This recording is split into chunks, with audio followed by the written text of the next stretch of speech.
So the next speaker is David Lopez Paz. David is a research scientist in Facebook AI research in Paris, France. Prior to joining Facebook in 2016, he received his PhD from the Max Planck Institute for Intelligent Systems and the University of Cambridge, advised by Bernard Holkopf and Zubin Garmani. Before that, he obtained a degree in computer science from the Universidad Autónoma de Madrid in 2011. During his studies, he interned in various industries, including the European Space Agency, Google Research, and the Red Bull Formula One team. The goal of his research is to develop theory and algorithms for unsupervised causal inference and their use to build machines which are able to reason and learn about the world using less data. David is going to stay here today and tomorrow, so feel free to ask him questions. He, aside from being one of the world-leading experts in causality, he's also very well-versed in techno music and mountaineering, so feel free to ask him about that too. Great.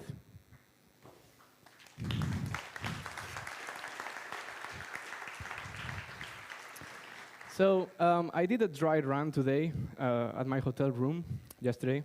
And since the cleaning lady and I were very happy with the result, today I decided to have the same breakfast, the same lunch, and dress with the same clothes.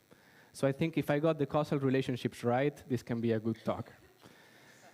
OK, so the premise of today's talk is that machine learning models, they perform very well when you apply them to examples like those from the training distribution, but they can fail spectacularly when you apply them to novel testing distributions. Now, the running hypothesis in this talk will be that in those cases where the training and the testing distributions are different, causality is going to be a key factor to enable out-of-distribution generalization. The goal of this talk is very simple. It's to provide you with a couple of tools from the theory of causation that will enable you with a richer and new perspective to think about the machine learning problems that you care about every day.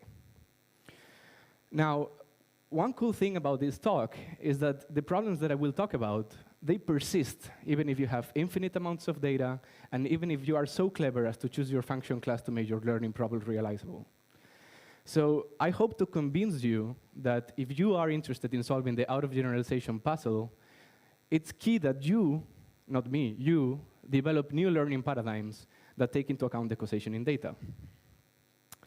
So let me motivate my talk with an already classic example. This horse is Clever Hans. Clever Hans was a horse that was studied in Germany at the beginning of the 20th century. And he was putting up shows where somebody from the audience will ask a simple arithmetic operation, like 10 plus 5, and then the horse will tap the floor 15 times. So people were quite impressed by that. A cognitive scientist that was in one of these shows, Oscar Fangst, took the horse to his lab to make a controlled experiment and see if the horse had, if any, arithmetic capabilities. As you may imagine, this controlled experiment was a complete failure, and the horse couldn't do any operations. And it was later revealed that when somebody from the audience was asking a simple question, 10 plus 5, his master there will tilt his body slightly to the right. The horse will start tapping the floor like crazy until the master tilted his body back up. So this story is just a cute tale to illustrate what do I mean by horse in this talk. By horse, I mean a system that is not addressing the problem that it's supposed to be addressing. And my claim is that machine learning models are full of horses. Now, this is a picture of an API that you can use in internet to detect objects in images. And I'm passing an image of a cow in a green pasture. That's where often cows are to be found. And the computer vision system has no trouble in realizing that there's a cow in the picture. It's actually the top-ranked category. Now, the cool thing is that if I drag this cow to the beach here in Montevideo, I took her to the beach just in front of us, then the computer vision system is no longer able to detect that there's a cow in the image, right? Just by placing a very common object in a weird context, our state-of-the-art systems are completely lost about what they see. This is a funny example, but if you think about it in the context of a self-driving car, this becomes more dramatic.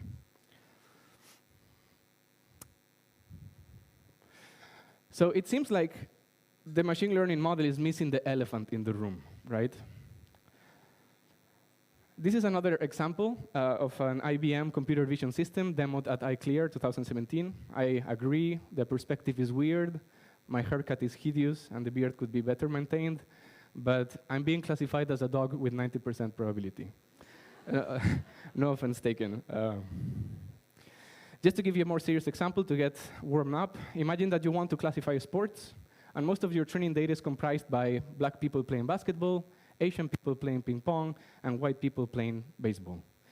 Then, when you train a machine learning model on this data, skin color is a superficial but very powerful correlation to solve the learning task. It's too easy to pass on that.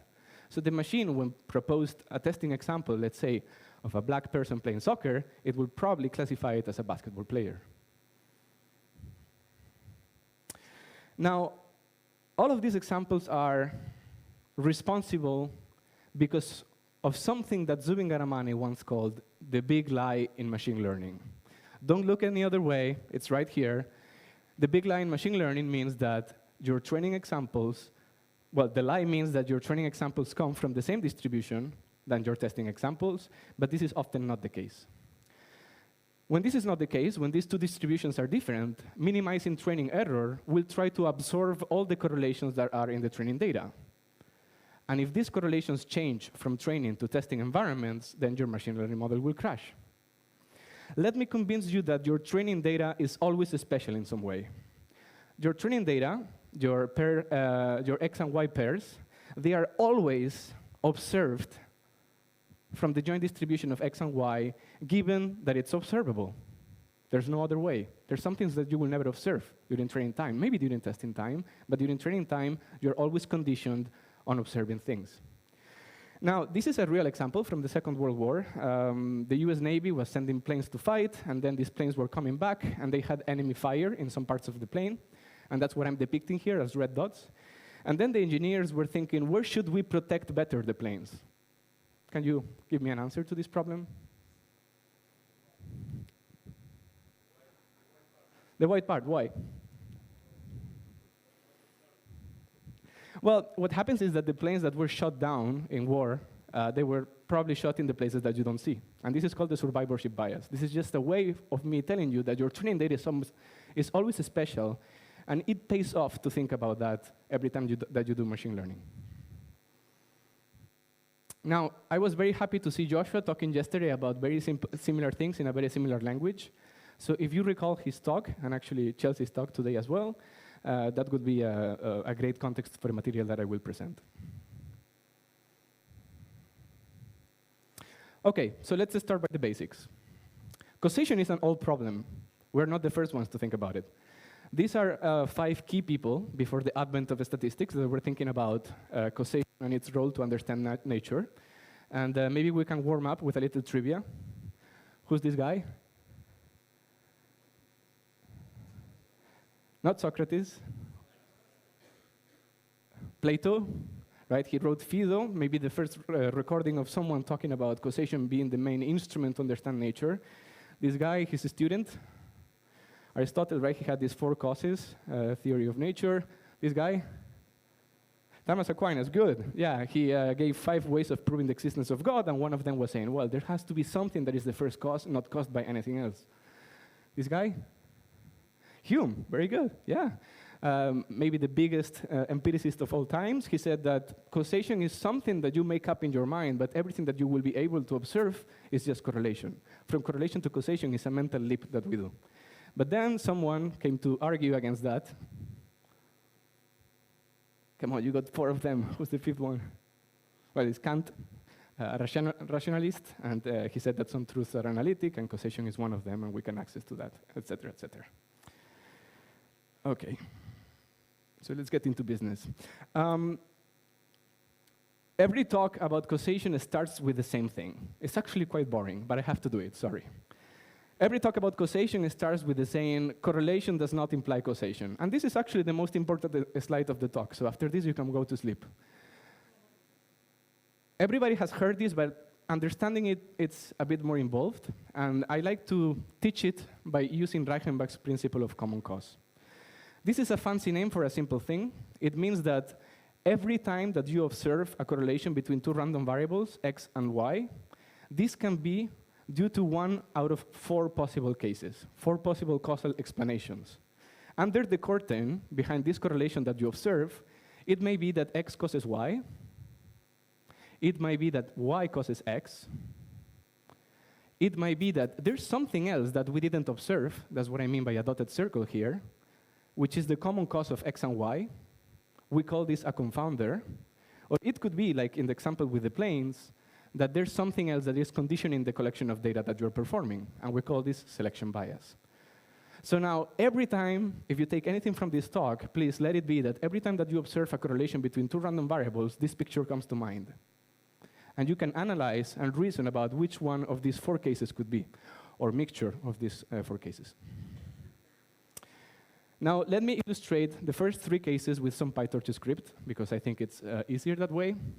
What I'm doing here is I'm using the 3 first causal structures, X causes Y, Y causes X, and confounding, to generate exactly the same bivariate Gaussian distribution. In the first case, I'm generating a tensor for X, and then producing Y as a linear function plus noise. In the second one, I'm doing the reverse. I'm generating a tensor for Y, and then X as a function plus noise. And in the third one, I'm generating Z, then producing X and Y from Z, and returning X and Y, not Z. Now, the conditional expectation of Y given X is 0 for all of them, right? This is what I'm trying to illustrate with these lines here. But what happens if we, and here it comes, the magical word, intervene or manipulate the system? Let's say, what happens if I put my finger and I say, I want to hold constant X equal to 3? Then Y is only going to react in the first of the 3 cases, right? On the other 2, there's no causal influence from X to Y. And as you can see, what I'm doing in the PyTorch scripts, I'm going everywhere where X is being generated, and right after, I'm filling that tensor with 3s. This is my intervention. It's like a debugger. I go inside the code, and I say, no, no, no, X has to be 3. If I do this active manipulation, we can see that in these 2 cases, the conditional expectation of Y given X remains 0, but in the one where X has a causal influence on Y, the conditional expectation of Y has jumped to 2. Okay? So if you're a learning agent that can interact with the world, like the ones that Chelsea explained before, it's very useful to know what should you manipulate in order to increase your reward Y, for example. In this case, if you want to increase Y by manipulating X, this is a strategy that only makes sense in this case. However, I'm sure some of you will be thinking already that all of this data, it looks the same. How can we know which one of the 3 causal structures is behind without interacting? And we will talk about that later. So there's a 5th possibility to find correlation, and that one is coincidence, right? I'm plotting here the number of people who drowned by falling into a pool versus the number of films where Nicolas Cage appears. And I think the R² factor here is something like 0.89 or something like that. The thing with coincidences is that if you keep recording these 2-time series, they will blow apart at some point and the correlation will vanish, but it's nevertheless a fun thing to look at. And if you're into philosophy, this is a, I think, 20 or 30-page paper that tries to argue that there's no relationship between the sea level in Benicia and the price of bread in Great Britain. These are 2 variables that are increasing, and if you plot them together, the correlation is very strong. And philosophers love to argue why this is not a causal relationship. Okay, so this is Hans Reichenbach. He was a German philosopher that in his book, The Direction of Time, published after his death, he proposed the Reichenbach's principle of common cause. I really recommend this book. Yeah, Chelsea's right. This thing is not working very well. Okay, so all of these little graphs that we have seen before, it's kind of a visual explanation for me to say X causes Y, or what is the causal structure of the problem. These graphs, they are known as causal graphs, and they are part of a framework called structural equation models. And structural equation models are nothing but a complete description of a causal structure behind a random vector. So let's assume that a random vector is X, containing random variables from X1 to XD. Then a structural equation model is nothing else but a list of equations, 1 equation per random variable. Each equation is telling you how to produce values for this random variable. In particular, for the variable xi, we say that this random variable will be taking values by applying a deterministic function fi that takes two arguments. The first argument are the parents of xi. Those are the variables in the causal graph with arrows pointing to xi, right? And the second argument is a noise variable to create the stochasticity, to create the variance. This is very similar to the reparameterization trick of Dürr-Kingma, or just simply another way of writing that this equation right here, where n is a stochastic variable, it means that xi can be sampled from the conditional distribution of xi given its parents. So we could get into more details, but I think it doesn't pay off in 1 hour. In particular, we will assume that the graphs are acyclic. There's no cycles. If there's cycles, it's a complete mindfuck in the sense that a fire shows up, this makes the sprinkle go, and the sprinkle going makes the fire being extinguished. So the fire caused the fires to be extinguished. It's a complete mess. Also, we will assume that these noise variables that appear in each of the structural equations, they are independent.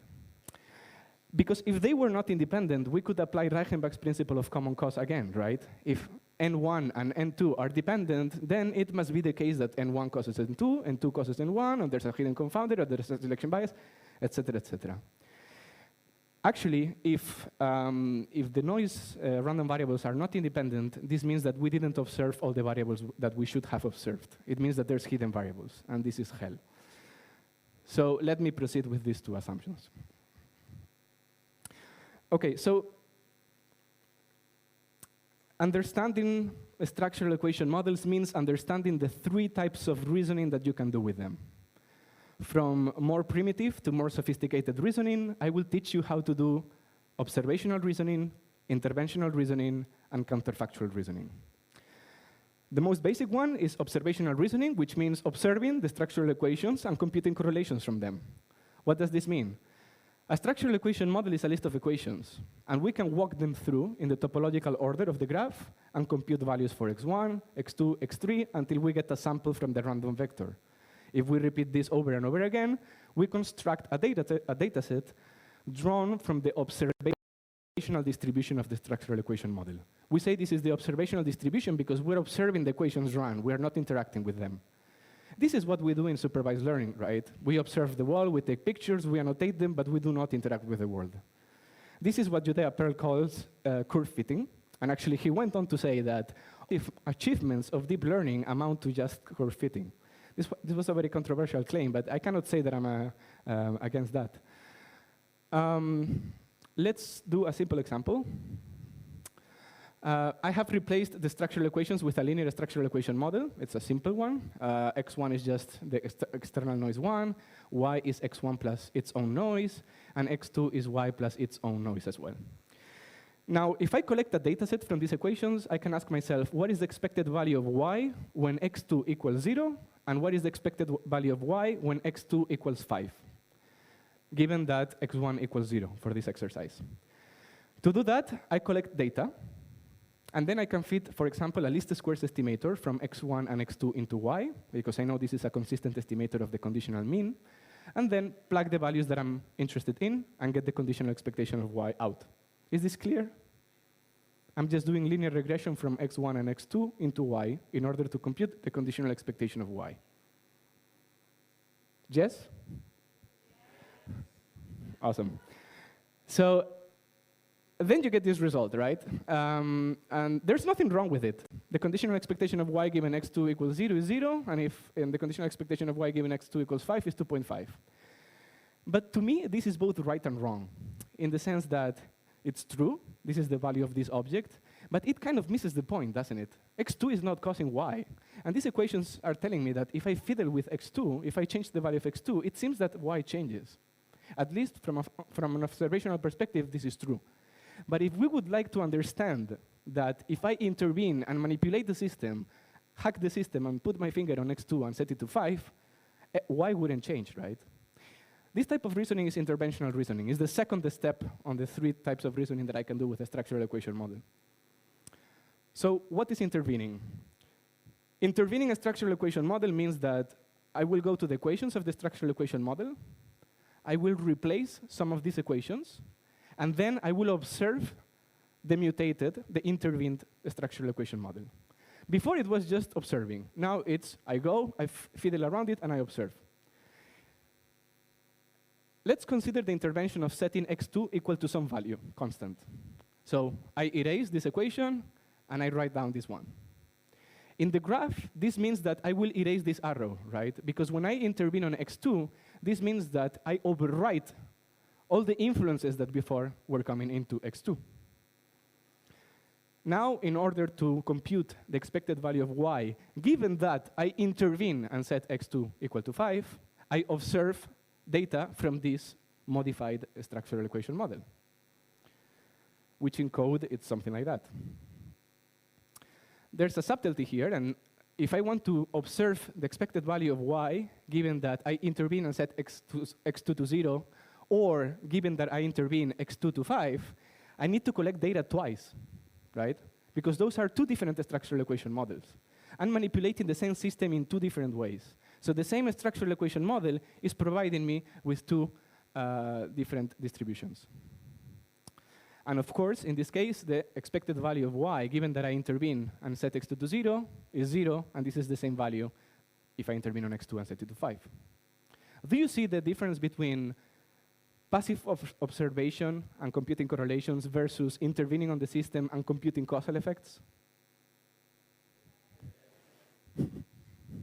You hate me, I don't care. OK, the third one is a bit more involved, but for completeness, let's try to understand this. So counterfactual questions. Counterfactual questions are retrospective questions about an individual, not about a population, but about an individual. You're the doctor, this patient comes in, and you say, go back home. And the guy goes back home, and he dies. And you're like, oh, what would have happened if I treated the guy? That's a counterfactual question. So back to our model, imagine that we observe a sample for x1, x2, and y.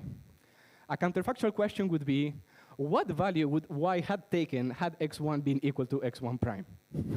OK? So answering counterfactual questions is very easy conceptually. Let me tell you how you do it. You take a copy of the universe, you clone it, you keep everything as it is, you change the value of x1, and you let the copy of the universe run, and you observe what happens to y. OK? That's it. You might think this is crazy, but actually there's a whole school of philosophy that deals with these types of questions. Maybe the most famous philosopher of all in counterfactual theory is David Lewis. This is a fantastic book as well.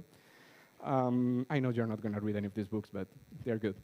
In law, this is actually used as well, right? The plaintiff will argue a different world where, but for your action, the guy wouldn't have been injured, right? This is called factual causation. And in modal logic, for those of you that know, if you want to build alethic properties such as necessity or such as possibility, you need to consider all possible worlds and necessities when this statement is true in all possible worlds, and possibilities when it's true in one possible world. Just a bit of context there. Let's go back to the three-variable example. So let me assume that we observed x1, y, and x2, and the values were 0.6, 1.2, and minus 0.2. And my counterfactual question is, what would y had been had x1 equal to 3? OK, so I do exactly what I said before. I go, and in mathematics, what this means is that I will have to do 3 steps. The first step is to go to these equations, plug in the values that I have observed for x1, y, and x2, and solve the noise variables. I rearrange the equations such that I can recover the, if possible, it's not always possible, by the way, if I can recover the values for the noise of the variable 1, the noise for the variable y, and the noise for the variable 2. In this particular example, it turns out to be that n1, ny, n2 is equal to 0.6, 0.6 minus 1.4. Now, I plug those values in, OK?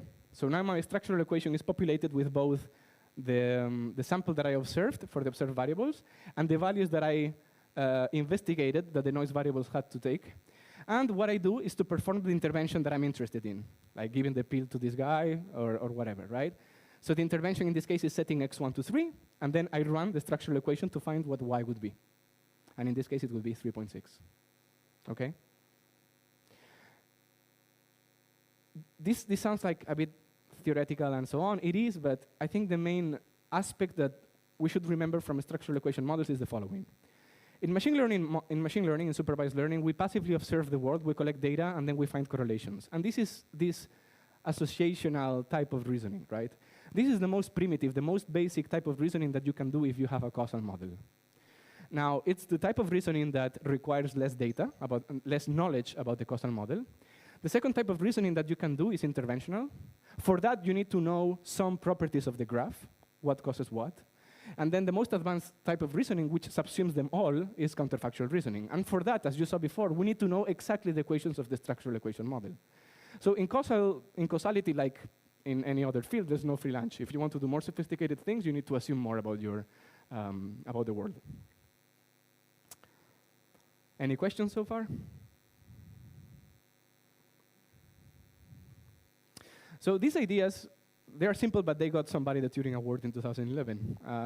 And if you want to learn more about it, Judea Pearl, he published a book this year called The Book of Why. And he talks very well about these 3 levels of reasoning. He calls them the ladder of causation. OK, so we seem to have a problem here, which is that many different structural equation models, and now you can write one structural equation model and you can write another one, as long as the father-to-kid relationships are the same, both structural equation models are compatible with the same causal graph. Second, many causal graphs are compatible with the same distributions, right? We saw in Reichenbach's principle of common cause that we can generate the same Gaussian distribution following different causal explanations. So this seems to be a very ill-posed problem, in the sense that, is it even possible that just by observing data, we can recover the causal direction of 2 variables, for example? So what we say is that we can always recover a Markov equivalence class.